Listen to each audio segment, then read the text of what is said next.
How's it going, everybody? Welcome back to the Piston Show. I'm Keshi Dillon. If you're coming to this channel for the first time, do consider subscribing because we are always bringing you reviews of some of the latest cars in the market. And we also love to do comparisons to help you make an informed purchase decision. If you're coming back here for multiple times already, thank you for all your support. Do leave a comment on our videos so we can continue to improve. Anyway, today is a very exciting day because I'm driving the Jaecoo J7. Now you might be thinking that I probably lost my mind because the Jaecoo J7 has been in the Malaysian market for a while already. But this is not your regular J7, boys and girls. This is the plug-in hybrid. So that means that this model is very, very new in the Malaysian market. So new, in fact, that I'm only the second person to drive this car. And when I picked it up, it just had about 80 kilometers done on the odometer, and I've been driving it here and there, and it's got about 143 kilometers. And you can probably tell that it hasn't even been through its first service as yet. So it's still nice and tight, I guess.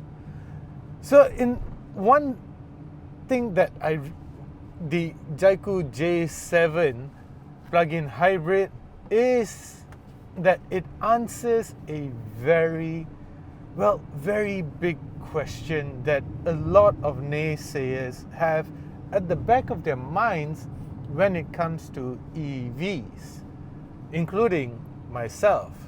So one of the things about EVs is that they are quite inconvenient in the sense that you're always looking out for the range, the battery percentage as well as the range left. And particularly more so when you don't have a charger at home. So the Jaecoo J7, being a plug-in hybrid, has an internal combustion engine up ahead as well as an electric motor. Now the J7 PHEV is also very unique in the sense that it can take AC as well as DC charging. How cool is that? Now, a lot of plug-in hybrids in the market, such as the Volvo XC90, the Mercedes S580e and such, also are plug-in hybrids, but they cannot handle DC charging. So that's what sets the Jaecoo J7 plug-in hybrid apart, because it is able to take 40 kilowatts of DC charging. That means if you're running out of juice on your battery and you don't want to be bothered to use the petrol in your engine to power up the engine, all you got to do is perhaps look for a charger and charge up the battery, and you can go about your business perhaps roughly for about a week or so, I'll talk about that shortly, without actually using the petrol for your engine. Now you might be thinking, how far will the battery take me? It's not a very big battery, but the range, the official figures are roughly about 88 kilometers, okay, which you might think is not very far, but the real world figures are quite astonishing, because I've read that the J7 plug-in hybrid is capable of traveling up to 130 kilometers on electric power alone, which is brilliant. And if you're the type that does not travel very far in a day, then this just might be the car for you when it comes to efficiency. And I just glanced at this and I still cannot believe it. So I remember I was telling you I picked up this car at 80 kilometers on the odo, and now I'm at 145, close to 150. So when I picked up this car from Jaecoo yesterday. I had a range of 1,045 kilometers. Right now, after all that driving, I have a range of 1,044 kilometers. What the F, man? This is probably the final word when it comes to efficiency. The Jaecoo J7, final word when it comes to efficiency. This is fantastic. So, how is it like as a car? How does it feel to drive, you might ask? Simply said, it drives just like the petrol sibling of the Jaecoo J7. It's very refined, the suspension is brilliant, and I've driven the not the previous generation, but the sibling, the petrol-powered J7, and I actually quite like the refinement of the car. In fact, if you remember, if you've been following this channel, I had a lot to say about the refinement of the car. And yes, you still get double glazed windows, the suspension is still nice and supple, the interior nice and quiet. All in all, is just brilliant. And you still get that with a plug-in hybrid as well. But because this has a battery and an electric motor and an engine up ahead, it's capable of some astonishing power, bro. So you get over about 347 PS and over 500 Newton meters of torque. Just for comparison's sake, the petrol-powered sibling is powered by a 1.6 litre engine. This is powered by a 1.5, so completely different engine. So the petrol-powered J7 produces about 197 PS and about 240 or 260 Newton meters of torque. That is how much power the J7 plug-in hybrid actually has to offer. So it's just a ridiculous amount of power, but unlike the previous, the petrol, I need to stop saying previous, man. Stop it, Keshi. So unlike the previous model, unlike the petrol model, the plug-in hybrid only comes in two-wheel drive form. So there's no four-wheel drive format for this model. Let me just double check on the power figures again. Yes, 347 PS and 525 Newton meters of torque for this current model, and 197 PS and 290 Newton meters of torque on the petrol-powered model. However, this is only available in two-wheel drive form. It's not available in an all-wheel drive form like the petrol sibling. So that just means that it's quite easy to light up the front wheels. So yesterday, in fact every day, it's just been raining and raining and raining. I mean, nice weather. I like it when it rains. It's nice and cool and all. It's sort of like stay at home, cuddle kind of weather. I like that. But the thing about having so much power at the front wheels in this kind of weather is that when you floor it, or when you just need to accelerate just a little bit, the wheels light up, this, and so traction is minimal. But besides that, I think the focus of the J7 plug-in hybrid is efficiency, and it does that very, very well. So I'm still having a range of 1043 km, but a couple of months ago, Jaecoo invited some members of the media, not us, to fly to China to try out this car before its local introduction. And that group that went to China actually they managed to do over 1,300 kilometers with the J7 plug-in hybrid. And again, that just means that this car is capable of some astonishing efficiency. And you can do all of that without actually sacrificing on your time just to charge this car. You don't have to be bothered about installing a home charger. You don't have to worry about all of that. If you see a charger somewhere, just plug it in lah. It's capable of taking 40 kilowatts of DC charging anyway. And if you have an AC charger, if you see an AC charger, unfortunately it only takes about 6.6 kilowatts of AC charging, but it's still good enough. All you need is about 20 to 30%, and it's good enough to actually for you to rely on the battery rather than the engine. And you might be wondering what happens when the battery is completely depleted. Well, when the battery is completely depleted, you use the engine lah, right? And that's the beauty about the J7 plug-in hybrid. You have the engine has a backup, and the engine is also capable of charging the batteries up to about 20 or 30%. It won't take it up to 100%. I know the Volvos and the Mercedes-Benzes, I know they'll take the battery level SOC, state of charge, back up to 100%, but not here in the Jaecoo. It'll take it up to 20 or 30%, after which the system will switch over to battery to maximize efficiency. Fantastic. Brilliant, if you ask me. It's just like an answer to a question that a lot of people were asking. And I like that. I like having this kind of efficiency without having to sacrifice on your time and being a general pain in the back.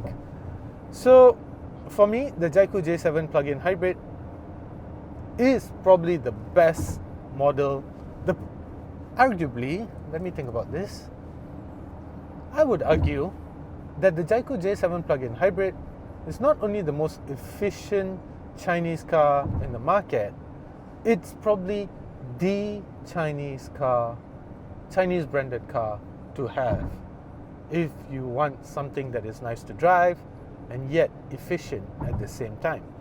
Talking about nice to drive, it is definitely a very nice car to drive. 130, 140, faster. Oh, you know what? F it, let's try. Yeah, that's the overspeed indicator. Some very illegal speeds. These speeds will get my license confiscated. These speeds will get me in jail. So, wow. And if you've noticed, I haven't actually increased the tone of my voice. And that's the level of refinement that the Jaecoo J7 plug-in hybrid has to offer. Sure, it's not as quiet as it was when I was doing 100, but now, I don't want to mention the speed lah, silly or what. So,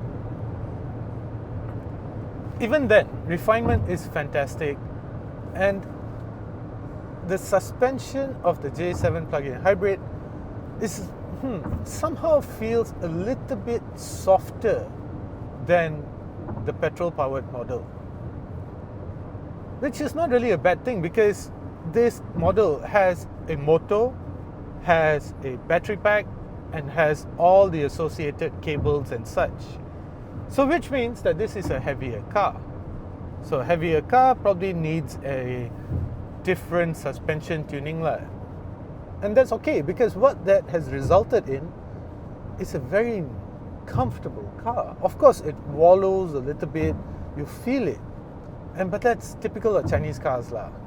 So for me, it's acceptable. Comfort is there, refinement is there, efficiency is there. You get all the conveniences of the Jaecoo J7 plus the good looks. However, there are a couple of differences, and in this video right now, I'm going to show you what those differences are, particularly from the interior. I'll take you for a walk around the outside as well. Let's go. So this is the interior of the Jaecoo J7 plug-in hybrid. And even though it looks somewhat the same, the devil, my friends, is in the details. Because once you start looking past the obvious, you start seeing some of the minute details, such as the lack of a gear knob. So in the petrol version, the gear knob is one big chunky thing over here, and then you have a rotating dial over here which lets you select either the 7 drive modes if you have the all-wheel drive version, or the 3 in the two-wheel drive version. But here you get none of that. Instead, you get these charge pads over here, you get these cup holders, and you get these 6 buttons over here. This lets you select your drive modes. You get 3 drive modes. You get Eco, Normal, and Sport. And this lets you select, this is your air conditioning controls that let you put it on auto mode. And then, let me just turn this down. And then this is your door unlock or lock, and this is your hazard switch. And these 2 buttons are quite unique because if you press this, it will only drive in full EV mode. And if you press this, it will, well, switch between engine and the motor. So that is a simple explanation of what is different over here. And besides that, you'll notice that the door somewhat looks different as well, particularly this door panel over here. So the Jaecoo J7 was designed together with the team from Land Rover, and that is why you have some very unique design elements in the J7, which in all honesty makes it look very, very good. And one of the key elements over here in the petrol powered model was a very chunky doorknob. You had that massive C design over here, and it looked really good. I'm not complaining, but it does look good over here as well. It's very simplistic and such. And if you didn't notice it, or if you don't have a Jaecoo, you probably would have missed out on this detail. But the other update over here are the window switches, which is a source of a headache for me. And if you've been watching some of my videos from, if I'm not mistaken, it started with the Leap Moto C10. One thing that I really don't like about these window switches is that if I want the window to go down, I have to push the switch up, so it's in reverse. And if I want the window to go up, I have to push the window down. So when I first published my irritation about this switch on the Leap Moto C10 video, and then later with the Xpeng and then the Proton EMA 7, a lot of you were like, Kashi, what are you complaining about? It's no big deal. But yes, it's a big deal. Come on. You want the window to go down, you press down lah. You want the window to go up, you press up. It's as simple as that.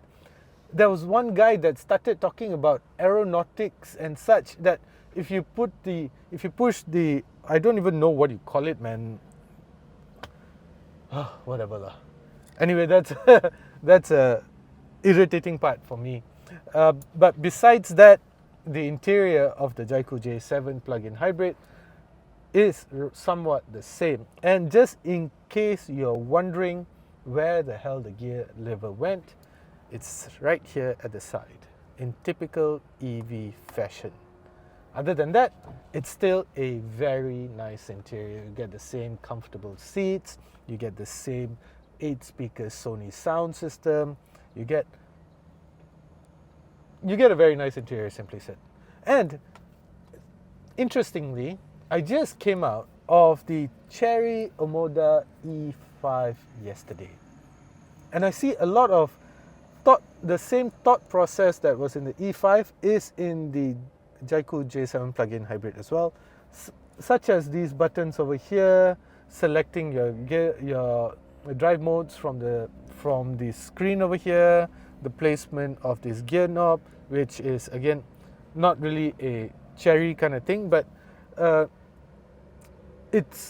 I can see the similarities between both models. And yes, you still get this massive screen over here that totally dominates the interior. Now though, the rest of the car is still the same. I shall take you for a walk and show you a couple of things that you need to be aware of. Let's go. So before we walk around the car, I would just like to point out that in the petrol-powered version, the electronic parking brake is located somewhere over here. But now in the plug-in hybrid model, the electronic parking brake has been omitted. Previously you push or pull it right from here, but now the electronic parking brake has been moved, and now electronic parking brake is not in the form of a button, but it's located right here in this pull down menu. This is your EPB, your electronic parking brake, right over here. And since we are here, I would also like to point out that everything else, such as your central locking, everything, your mirror folding, everything is done through this screen. And if you notice over here, there's just controls for the windows. So you might be wondering, how the hell do you adjust the side mirrors, right? Well, to adjust the side mirrors, my friends, you have to do this. You come here, you press the star button, and then from here, if you notice, it tells you to use these left arrow buttons over here to adjust the left screen, and the right arrow buttons over here to adjust the right screen. And once you're done, you simply press this star button again, and you go about your business again. And these go back to their original functionality of adjusting the audio controls and this to navigate the menu and such. The overall design of the Jaecoo J7 has not changed by much. So it takes a very keen eye to sort of differentiate the plug-in hybrid from the petrol version. But one of the key giveaways is the mirrors. So the the petrol version has a squarish mirror that is very Land Rover-like, right? And this has a sleeker side mirror. And besides that, you also get dual tone paint job. That is something that, if I'm not mistaken, you don't get in the petrol powered model as well. But one of the key giveaways is obviously you get two flaps over here, one on the right side. If you're facing the car, it's on your left side. This is for your CCS2 charging ports over here. Brilliant, if you ask me. Well done, Jaecoo. And so these are for your charging ports. And then again, if you're facing the car, that is on the left. Then you have the petrol flap on your right hand side. And then from the back, it's just somewhat the same. Obviously, you don't get any. What do you? That's the exhaust. That's the exhaust. There it is, right underneath there.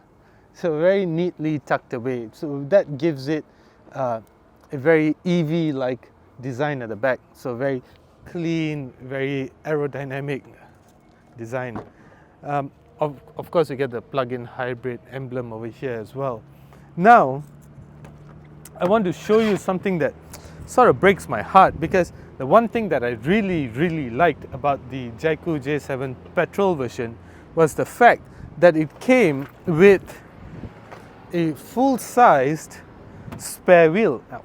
But that's something that unfortunately you do not get with the plug-in hybrid version. It's not all that surprising, to be honest, because you do need the space for the batteries. So something always has to give, my friends. And unfortunately, in this situation, Jaecoo had to remove the spare wheel to make space for the battery. Unfortunate, but a necessary evil. Totally understand. And this is the flap for the petrol cap.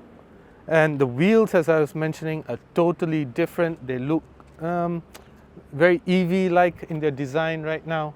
And then from the front, it's same old, same old. From the front, you really cannot distinguish this over the petrol version. So there are more details, which I'll get to right after this break.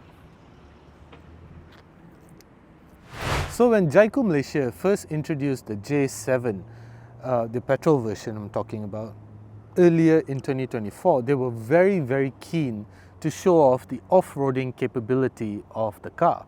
And yes, I drove it as well, and I'm sort of convinced that it can go perhaps light off-roading. I don't know anybody that wants to take their Jaecoo J7 off-roading, but if they wanted to, they can. And one of the key highlights from back then was the water wading capability of the J7 all-wheel drive, which could do about 600 millimeters of water, had a 600 millimeter water wading depth capability, all-wheel drive or two-wheel drive version. But the plug-in hybrid version now has a water wading depth capability of 450 millimeters. That's a full 150 millimeters down from the petrol version. And that's because right underneath here, you can see the battery pack protruding just underneath here. And if you just step behind, you can see it from quite far. And it's actually quite jarring because it makes you go like, what in the world is that? And then you sort of realize that that's actually the battery pack of the J7 plug-in hybrid. And from here you can see it's actually quite large. And if you're thinking that this might affect the road going capabilities of the car, and you might think that, you know, this will just sort of scrape over any bumps and such and might affect, and you will definitely have to slow down to go over every speed bump. Well, you'll be happy to know that this battery has been strengthened using 3 different layers of something called a battery armor. So even though it looks like that, it's actually quite strong.